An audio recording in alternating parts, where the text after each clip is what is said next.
Good afternoon, everybody. Welcome to HomeGames number 51, the 51st state of HomeGames. And welcome to my guest this week, Mr. Ross Laurie of Visible Capital. Say hello to the boys and girls. Ross. Hello, everyone. Thanks for having me. That is a pleasure. This is the least we could do after you hosted me on your Visible Capital TV thing, which is an animated series of interviews.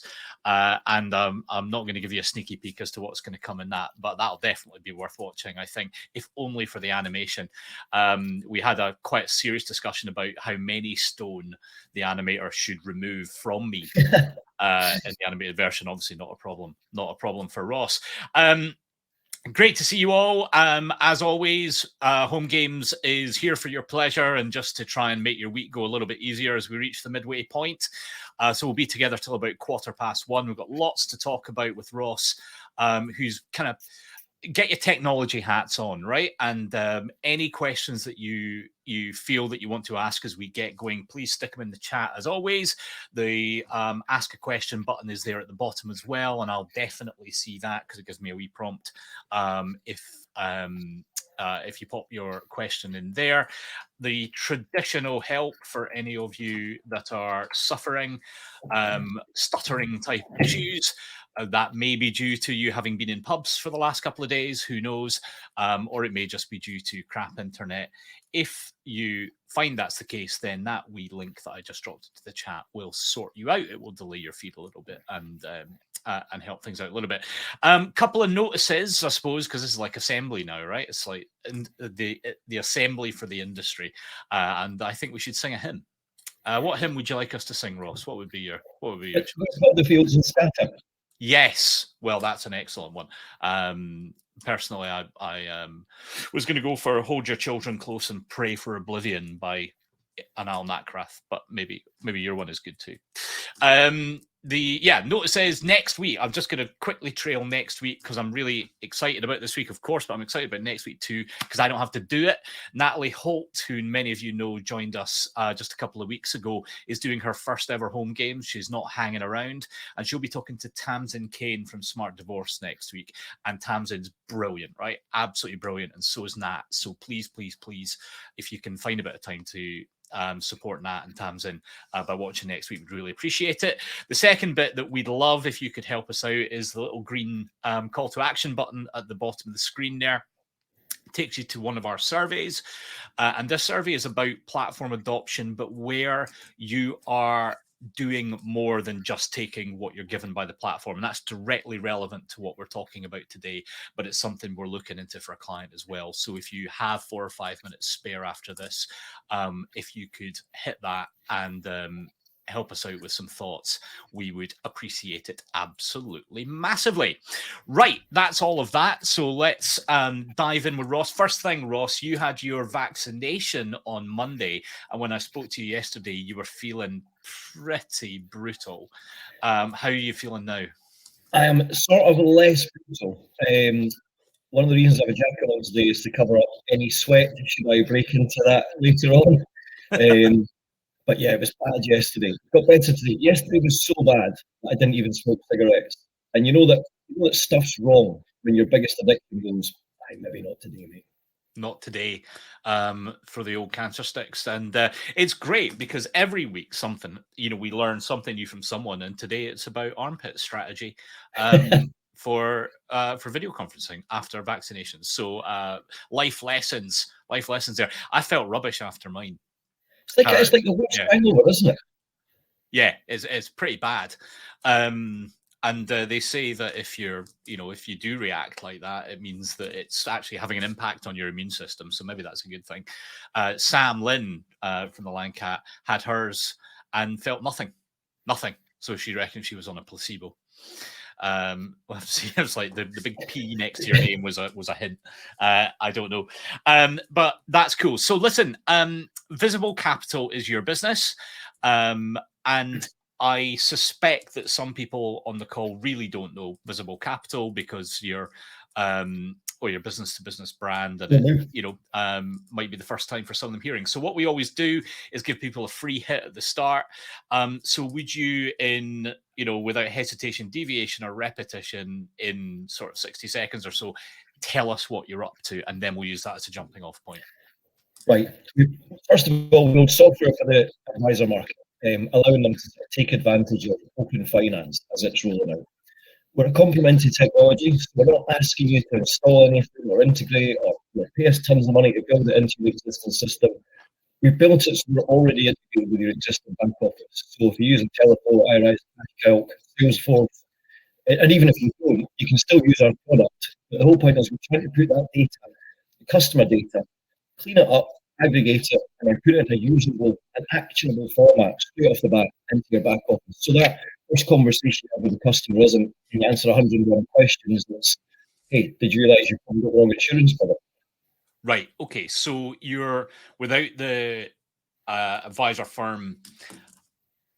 What you're trying to automate some of the fact find stuff so that the client doesn't have to remember what he or she's got. I mean, it's we are trying to automate the fact finding, but it's quite complex, that isn't it? I mean, there's elements that we can do. So income expenditure we can get in minutes, pensions data we can get in, there's data we can pull in from the credit companies as well.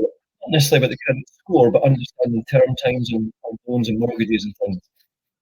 But if you look across that full suite in the fact find, and of course ongoing suitability, there's a number of things that still need that face-to-face contact, the discussion about where you want to go, what you're planning to do with your money. And there's a whole load of other bits of financial data that we can't access in a regulatory format yet. So, insurance, for example, there's no open insurance. But we're working on that. We're working with people like TISA on their open savings, investments and pensions projects to basically sort of guide how this is going to be built for the open finance. Open banking has been the sort of precursor. It's been done quite well, but I think the genuine opportunity is within the wealth market, because we have a number of manual data collection processes that we still follow, and actually using some of this technology to allow you to not only eliminate the manual part of it, speed up the whole process for you and your customer, get more accurate data straight off the bat. It's compliant because it's part of a regulated process where we've got an FCA license and ISO 27001 covered as well. So it's just streamlining your existing business. And as I say, we know that nobody likes integrations and having to pay people to install things. So we've built the whole process so that whatever you've got at the moment, you can use us straight away. If you're using IRS or something, we can pull that data to feed the journey. But if you don't have an existing back office, you can still use it, and we'll spit out in a CSV format or whatever you want. But the point is we're gathering as much data as we can. When you ask your customer what do they spend every month on groceries, you'll get 400 quid-ish. And we can tell you exactly what it is and where they spent it. And more groceries is maybe an easy example, but it kind of gets more important when you get financial products like insurances and things. And our specialisation is in that categorisation. So if we can get to 95% accuracy in the first pass without the customer having to do anything, then that's a great trick for us. Anyway, I'm just your sound is awful. Sign coming up. Do you want me to try and put a headset in? Do you want to try? You sound a wee bit underwater, mate. It was absolutely fine before we went live. It was when you went live, I know. And ever since then, I think this might be a crowdcast thing. I don't know. So let's see if we can do something about that, because I want to hear what you say.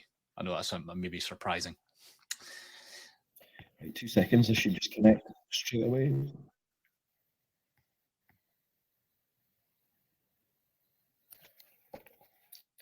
Right, is that better? Say some more things so we can tell. Is that better? A quick brown fox jumps with a lazy dog. It's a bit better. Should we? Well, let's go with that for now. And you've gone a bit grainy now, so I don't know. Where are you shining in from? You're up in the wilds, aren't you? I am in the centre of Scotland, yeah. Anthony Morrow says, what's happened to Mark's hair in a kind of interlude? It's still there, Anthony, but in a potential form. I prefer to think of the potential rather than the reality. And if anybody's wondering if I'm compensating for incipient baldness by sprouting it out my face? Yes. It's exactly what I'm doing. Mike says that's better. Thank you, Michael. Cool. Okay, so hopefully people got some of that, right? Because there's loads and loads and loads in there. So the first thing I want to ask you about is that's right, Smithy. Absolutely. Although I always think probably you grow a full head, but you just shave it every day just to keep that kind of shiny pate. But the categorization of spending and all that kind of stuff through open banking obviously been around for a while, and I know a number of advisors have had a shot. So there are a few products out there that have been aimed at IFAs in the past, and a number of them have sort of fallen away from it. And I think the problem with it was not the principle, but the reality of things like categorization and that kind of stuff. And so one guy I remember telling me that it was all fine, but when suddenly the expenditure changed because somebody transferred money from one account to another, and the stuff wasn't smart enough to know that's what was going on. And so every time you did that, which the client did fairly regularly, he had to then go in and write what had happened and change the categorization for that particular thing. And it just ended up being a big admin exercise. And actually it was easier just to talk and look at a bank statement. Have we come on a lot from that? Because I'll be fascinated for people in the chat to say, but I suspect many firms have had a look and gone, oh man, that looks like a world of hurt. Well, the short answer is yes. I mean, if you're just going to, the bottom end of open banking, you can access the customer's bank account, aggregate as many bank accounts as you want, and then spit that back out. But that's just going to be, 10,000 lines of transactions. You're right, there's no benefit in that whatsoever. And I think a lot of the initial sort of forays in open banking have been with the sort of, what I would call on the credit side of the balance sheet. So, the initial ideas around it were how to get cheaper electricity or how to manage your finances better. And when we looked at the advisor market, we said, well, we could use this to power up that fact find. That was the first thing we had to look at. If we're going to try and get to a point of straight through processing here, we need to put it in a situation where the data that we put into the back office is actionable straight away. So yes, that is key. We're as I say, we're hitting 95% accuracy on that first pass. Right. And that was a discussion with the advisors who said, look, someone earns 60 grand, can't qualify when they spend £2,000 of it. We'll just package that up, pass it through to you. But the categorization accuracy has to be the key, because we don't want to cost the customer time and going in and trying to edit it and change it. And on the point of transfers and what we call a reconciliation. So there's you could have money going out of your account into a joint account or a wife account into your account. People have numbers of bank accounts and move money around them. So we need to account for that as well. We reconcile that so we're not double counting. And the same goes for credit cards as well, because through some of the open banking channels, if you've got credit card with Lloyds, for example, we can pull that in as well. And that's a classic situation. We double count if we didn't reconcile that. So all of the work we've done, the main work we do is in the integration of connecting all the dots and getting into your back office. And then secondary to that is making sure that that data is actionable, so that as soon as the customer's completed it, they hit send to their advisor, and that data goes straight in an actionable format. And just on that, we will work with the advisor if they go, we've got 27 income streams identified. You might not need all of those, and actually they may not come into play. So what we can do is map. So if you've got an existing layer that you're using, IRES, we can map the data for you onto that. But so far, what we're putting through into the back offices is actionable straight off the bat. So okay, quite cool. good. Thanks, Matthew. Yeah, Ross is a wee bit patchy on the old interwebs today. Somebody somewhere in central Scotland is playing Call of Duty, and that's the whole thing going down. But we're fine. We'll get on with what we've got. It was absolutely fine for 15 minutes before this, wasn't it? Yeah, it was. I don't know what's going on, and it might be fine again. Nothing will ever be as bad as we had with Tom McPhail. That was just brutal with Tom out in the Shire. It took quite a while. One of these days we'll compile a book of all the things that have happened, but not today. So listen, in terms of the investment stuff, then are you? I get the expenditure analysis and all that kind of thing, but now we've got a client that's got a portfolio and stuff dotted about.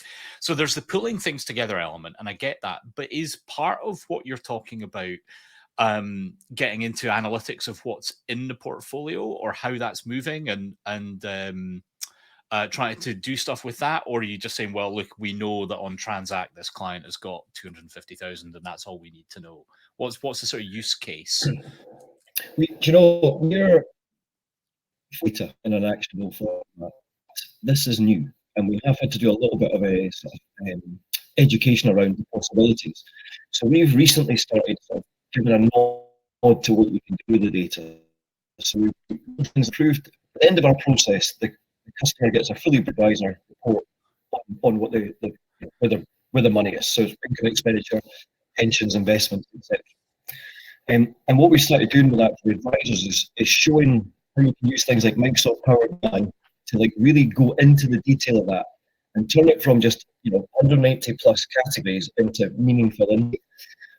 But we're not looking to do that. We don't want to tread on the advisor's toes. It's their customer, it's not ours. So once we've gathered the data, we pass that, and that's what's done. There are elements that we could look at, but we just have to be very careful that we're not treading on anyone's toes. And actually, gathering the data is quite hard as it is. Well, that's the other thing, right? Because I ages ago had a shot at one of the aggregation things, and one of the things that I do for research stuff is I hold accounts in lots and lots and lots of different places to see what the experience is going to be and all that kind of stuff. So I quite like the idea of investment aggregation, so that I could see, I had my pathetic little holdings on all these different D2C platforms and all that kind of stuff. What I found was that there were some of them that were very robust, and I could get my valuations coming through pretty solidly. But quite a lot of them were hopeless, absolutely hopeless. And I don't think it was the technology. It doesn't matter which system I was using. It was one that lots of people would know. I think they're fine. It was the link between them and XYZ investment platform, D2C in this case, that was the problem. So the authorizations were falling over all the time. It was unable to return a value, so you had to go back and start again and delete it and re-add it and all that kind of stuff. Is the sector ready for this? Can you get the data that you need? The short answer is no. It's going to be a longer process. We can get some of the data. So if you look across that full fact find, at the moment we can get the income and expenditure, which is time consuming. We've all been through it. So we're saving a bunch of time on that. We can get pensions data through the Oregon Integration Hub, which gives us access to 9 of the main providers at the moment. We have a direct connection with them, but that's not covering everything. Because we're trying to focus on providing regulated data, that was our main sort of thrust. But we've had feedback from some of the advisors going, well, look, I know you want to give us open data, but I just want the data. So we've plumbed in some data from Yodlee, which gives us access to 180 plus funds as well. But we are early. There's all the talk of open pensions, which has been going on for longer than any of us have had businesses in this sector. There's a big push for that. There's a couple 100,000 UK consumers signed a petition to make that available. So quite different to open banking, which was like sort of regulatory-led, government-led. Let's face it, EU-led. PSD2 came along and open banking jumped on the back. Open pensions, on the other hand, is a customer saying, "I want this." And in 25 years of working in technology and finance, the rule is if the customer asks for it, you give them it. Yeah. If they don't, be prepared to spend millions telling them why they want it. So open banking had a little bit of that, but it is very useful in terms of opening that channel to access the data, allowing the customer to have access to the data, and sort of taking it away from the banks, I suppose, and credit companies. But we are a bit off, and that's what we're working on right now. TISA, for example, are working on European savings, investments, and pensions. That looks very promising. The process we're going through is very iterative. There's a bunch of institutional companies in there and fintechs all working together to say, look, this is what it can look like. Let's build it, test it out, get it working, and then get it good. But there's some of the other open finance initiatives perhaps are getting caught up in maybe boiling the ocean, trying to do everything. And that's just what's taking time. So, sorry, I'm having to pause because I'm now hearing myself 3 times. Oh my There's God. definitely something funny going on with the internet today. Yeah, once is more than enough, usually, I would have said. So, Mark, thank you for your question. Also, we got a question in on blockchain from Philip, which we're going to come back to, Philip. We're going to keep time aside for talking about that. And yes, I think Ross is going to be able to answer your question without just flanneling, which is, I think, what I think you might have asked this question before, Philip, and I'm pretty sure you got some flannel before. So, Ross will do his best with that one.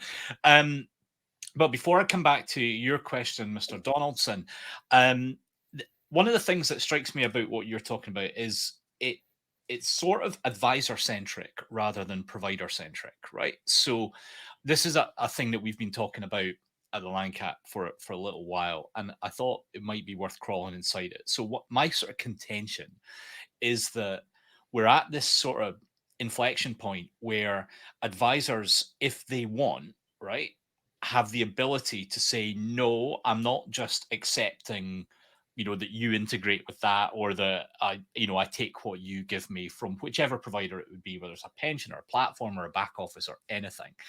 They're starting to be able to say, I'm at the middle of this, and you all need to reassemble yourselves around me.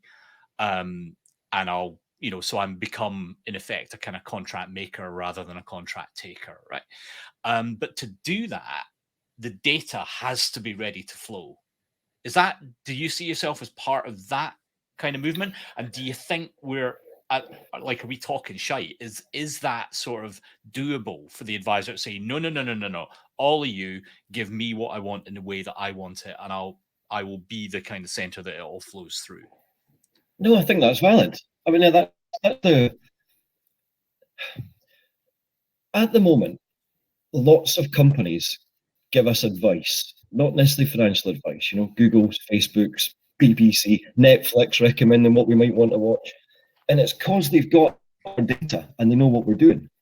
And at the moment, the data that most advisors are getting is sort of secondhand. The customer saying, "This is roughly what I do," and that's fine. But when you can actually see exactly what they do, then you can actually give them meaningful advice. So, I don't know, someone's struggling to save for retirement and could do with saving an extra £1,000 a year, for example.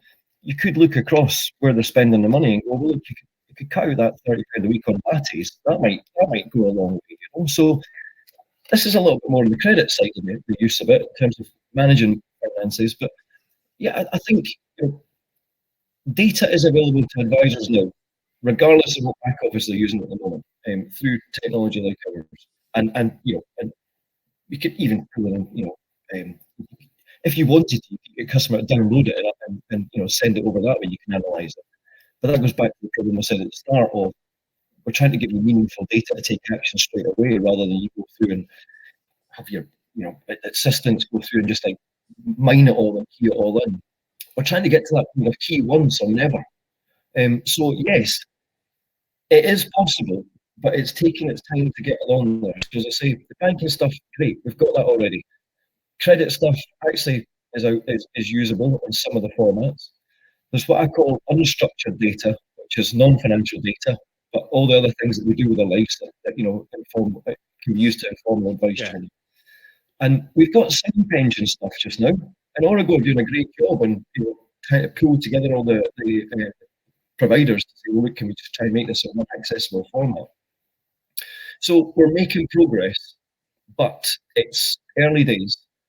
And actually, that's not a bad thing, because I believe that it's a lot easier to make incremental changes, see the benefit, and then build on them, rather than trying to go here's all the data you need on your customer, and figure out what to do with it.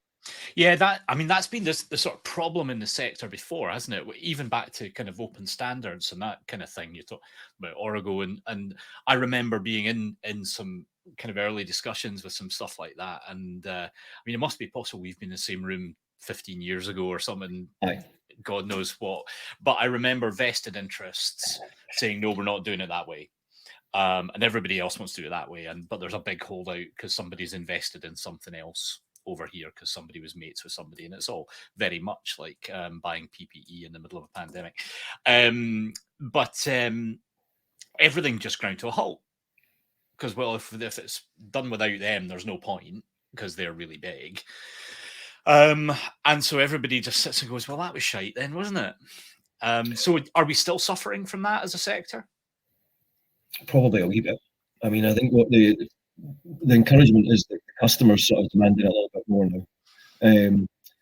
Interestingly, maybe the lower end of the market in terms of wealth storage, so under 40s are possibly driving that a little bit faster. Yeah. However, we've seen some huge changes in this last year. You know, when we first started building this, we thought, 15, 20% of customers will use this. But anecdotally, we're seeing up to 30, 40%, just because they're not expecting to go and see their advisor. They're not expecting to walk in with a bunch of paperwork and hand it over. So things are changing. COVID's been a bit of a time machine for some of these technologies, That's really interesting. Okay, well, when we come back to that, let's pick up a couple of questions. So, Mark, we promised we'd come back to yours. It says, data-wise, what one change would make the biggest impact to what it is that you do, so helping advisors bring this data together?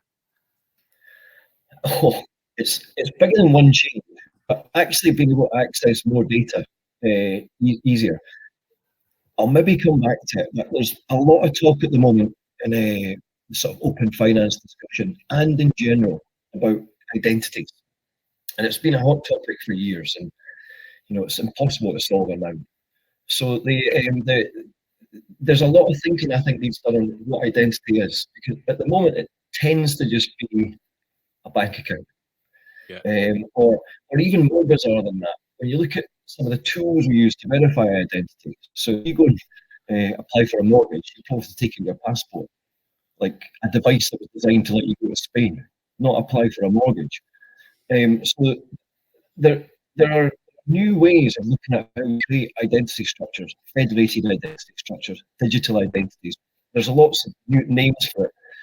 But if we can give the customer access to their data and let them share it with us, rather than having to say, can you give me the access to the data from my bank account and then I'll pass it to these guys and I'll put on the pension. If I can just store that all in one place and then give that to people, my advisor, on a permission basis, so I'm not sharing all my data, I'm just giving them what the bits that I need.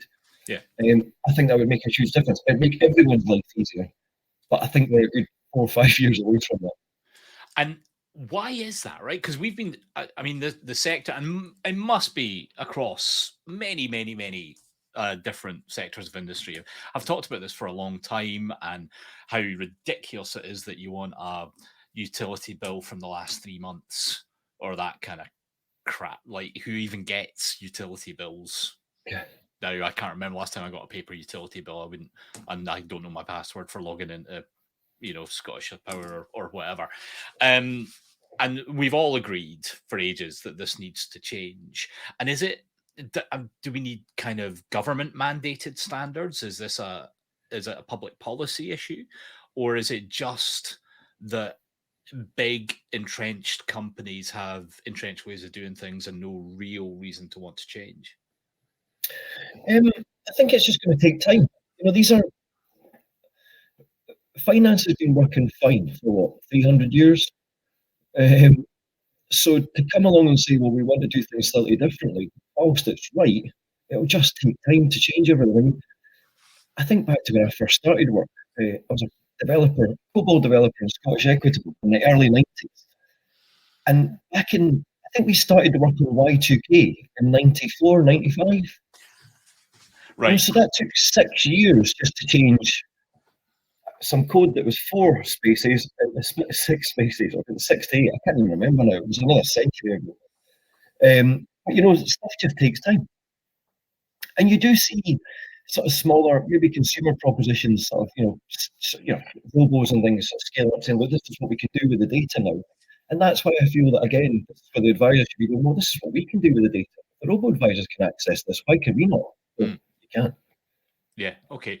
Matthew asks, how do we get access and who pays you? So that's a nice question, isn't it? It sounds as a nice softball for you from Matthew, whichever Matthew that is. Thank you, Matthew. You can get in touch with us for access. We've got it set up so you can go straight into a pilot and try it out. You can set up. We've got it so you can brand it all your own way. It's your customer. As I keep saying, we're not interested in your customer, and I mean that with love. You can go try it. You can go via our website. We're just about to relaunch the website on the 1st of June because we've not done anything for 2 years. So if anyone goes to see your website and know what we do a lot more than that now. We've just very much neglected it. So yeah, get in touch with us. You drop me a link. We can set you up this afternoon. Try it out. Website or visiblecapital.io. I'll type it in. Bloody new business generation for you here. Thanks, Mark. There you go. Have I spelled that right? I spelled right. Okay, good. So we talked about identity there, and that probably leads us into talking about blockchain and trust and these kind of issues. And Matthew asks, who pays? Sorry. Sorry, we've got it set that the advisor pays. And our model is based on just pure cost savings. So whatever it's costing at the moment, I don't want to go into the detail of pricing on this call, but it's much cheaper than you will currently spend in terms of time. It's pounds to use this system rather than, and there's no setup costs or anything like that. But we did it as a model original. But as you can imagine, when you start to speak to some of the bigger companies, they go, just rather have a license for that. Thanks very much. Yeah, so it's straight up advisor pays rather than an indirect benefit through using a certain provider or any of that kind of stuff. There you are, Matthew. There you go. Listen, just before we do the blockchain one, Innes is on. Hello, Innes. How you doing? Seen you for ages. Asks about where are you in terms of integration. So you say integration is such a pain and everyone's sick of talking about it because we all know it's a job of work to be done. But where are you in terms of integrating with back office providers, platforms, and other advisor tools? So we're already integrating with. We've just, again, it's been people we've been piloting with. So we've been picking off the sort of main back office tools they've been using. So IRES, Intelliflow, CashCalc, Salesforce. We've got open APIs as well that people can just plumb themselves straight into. So that tends to be how we work with Salesforce. But that's, and there are numerous other integrations which I don't think you were meaning, but of course, with all the banks, pension providers, credit companies, etc. But I think you were meaning more in your back office than what connections we have. Cool. Right, let's get into this blockchain. So I'm going to read out Philip's question to you. Philip, thank you for this. At last, a guest who may be able to answer my regular question on blockchain. What influence will blockchain have on investment and wealth management and the sharing of data over the next few years? Can this really solve the ongoing data and financial transfer headaches between firms of the past? So a huge amount of everything that we're talking about here is like everybody's got some data, and this is really about the transmission of that data so that we can do things with it, right? The technique of doing things with it is understood reasonably well, I think. The fact that your bank or your platform or your back office provider has got lots of the stuff is well understood. So I think what we need to crack here, if Philip's right, is the transmission. Is that true? And does blockchain? Is that me? Yeah, that's you. I'm asking now. Yes, I mean the short answer is it is true, and it's interesting. That's a good question. So I got involved in all of this back in, 2012, 2013, probably when I first got into the sort of crypto side of things. I'm a software guy. I've always hung about with geeks and cypherpunks and things like that. And encryption was very interesting in the late 90s. And then, of course, 9/11 happened and encryption sort of died for a few years. So when But Bitcoin came along. We all kind of went, well, this is kind of cool. I can now send money anywhere in the world without having to go through banks and things like that. And, it was pretty interesting. We all started playing with it. Dogecoin and things like that was now back in the press again. But when I actually started work on this, back in 2015, I set up the blockchain lab in London with Deloitte. And we looked at a number of use cases, but of course, things like capital markets, settlements, even like shipping and things like that, anything where you needed to have one verified version of the truth, which is pretty much everything we do, by the way. But the blockchain allowed us to have this immutable truth. So the short answer is yes, but the things that I got interested in weren't so much Bitcoin and the prices of the cryptocurrencies. The thing that captured my imagination, and this is rock and roll, was triple entry bookkeeping became a thing. So the way the blockchain works is that you've got a selling party, a buying party, then a verifier. And that's contained in the chain. That's immutable. So if something happened on the blockchain, it happened. You can't go back and change it. This was a key thing for me. And that's what made it so interesting, because you could then have one version of the truth. You wouldn't be duplicating any info. The second thing that was really interesting was this whole concept of smart contracts. And to put them into context, and I'm dumbing this down, but they're just a nested if statement.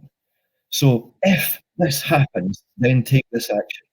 And that's pretty much most of our lives when it comes to work, right? I mean, everything we do is driven by it. If this happens, then do this. So when you combine that immutable truth, triple entry bookkeeping, with the ability then to build coding to take action when events happen, that got me excited. And it was the fact that the coins have become worth some money. Well, again, that doesn't even appeal to me because I can't use them now. So I kind of feel that the market's been distracted by, Elon Musk and all the things he's mucking about with doing. And actually, the underpinning principles of the blockchain, centralized ledgers, are actually solid. And going forward into certainly investment, capital markets, this is where the big opportunity lies. And if you're not familiar with them, check out R3CEV, which is 200-ish global banks that got together.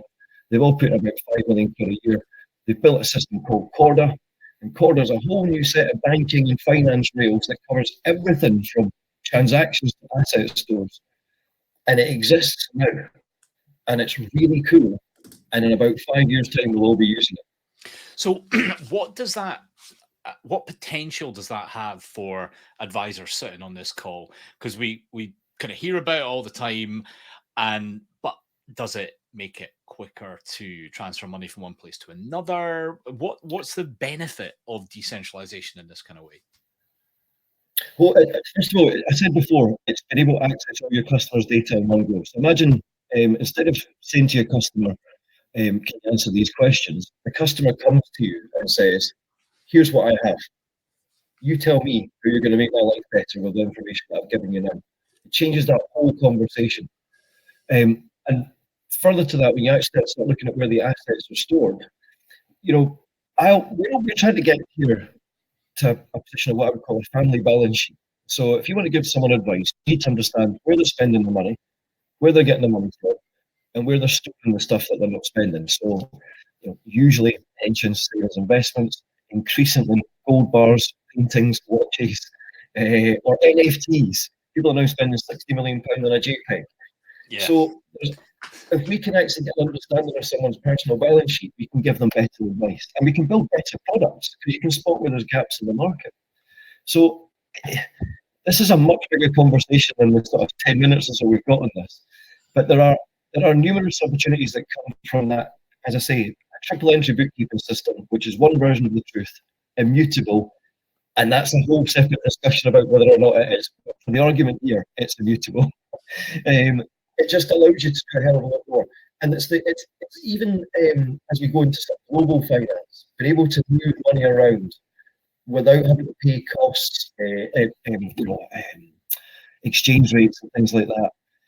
Some of the projects I've been involved in have been around, transfer internationally, or even real-time payments, which is pretty interesting. This concept that we extend an employer's 30 days credit, but in theory, if the work and you can prove you've done it, you should be able to get paid that day. So, ties maybe in more with the gig economy rather than your over 50s typical advisor audience. But these things are all coming. And when you think back to the early 19th century, Satan's banknote, when we first sort of started bringing out notes, everyone was suspicious of the Bank of England because it wasn't gold anymore. All that cryptocurrencies are is that new version of Satan's banknote, right? And actually, that's a bad example to call it Satan's banknote. But you're just looking at a more efficient way to do money better and try and cut out all the fraud that still exists. Fraud prevention will be massive with distributed ledger. And so I'm trying to think. I remember speaking at a transfer agency conference a few years ago, and talking about retail stuff, which for most TA guys they weren't particularly interested in. So it was a different thing for them to hear about. And it became clear to me as I kind of knocked around and looked at all the stuff that was going on that part of the reason that things take so long and that we have T+4 and these kind of structures when we deal with funds, which most people on the call will deal with, was that it was overnight batch runs for very, very, very big hidden hairy processes with many, many millions of lines. So needed to happen in a very stable environment. Is that what we unlock? Can we get faster transactions if transfer agents and people who are acting as the kind of point of record, that master kind of record, if they adopt these kind of technologies, does life get quicker for people buying and selling funds, for example? I don't know if the transactions will speed up because they're not terribly slow at the moment, and there are some cryptocurrencies out there that purport to work at light speed. I don't want things to go that fast. But sorry, Mark, I'm hearing myself in my ear again, so I've lost my train of thought. Say the question again. So one of the I'm just trying to think like the stuff that would really get advisors kind of going, oh, right, I get it here.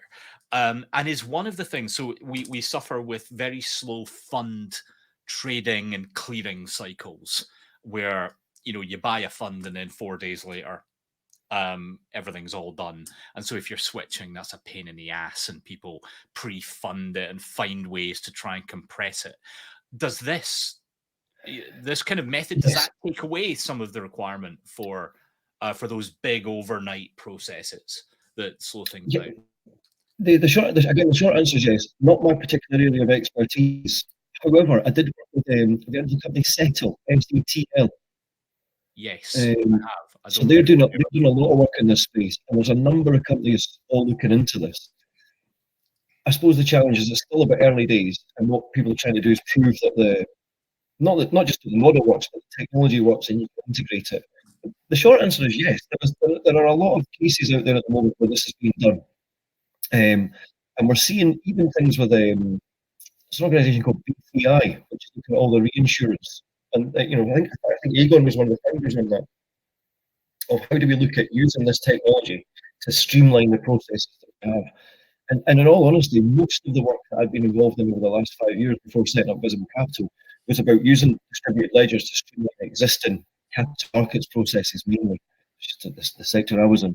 So there's a lot of stuff going on behind the scenes that the public aren't seeing because they're getting distracted by Bitcoin and Dogecoin and things like that.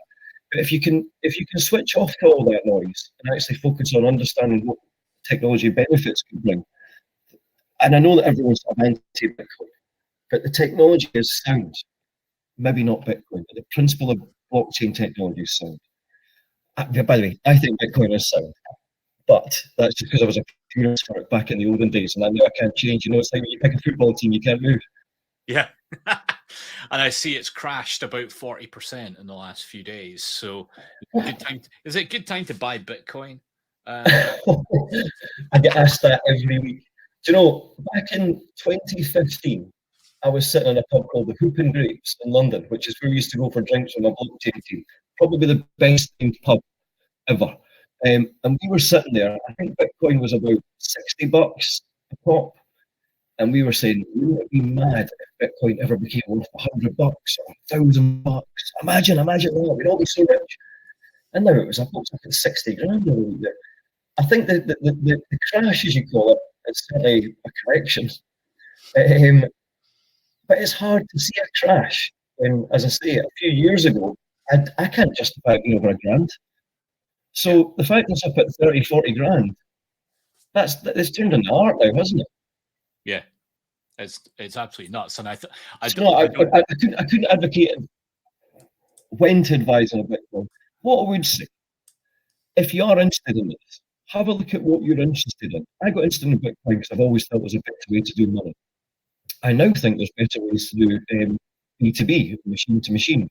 So I've got very interested in coins that are that help promote machine to machine transactions, which is where I think we'll be in 10 years.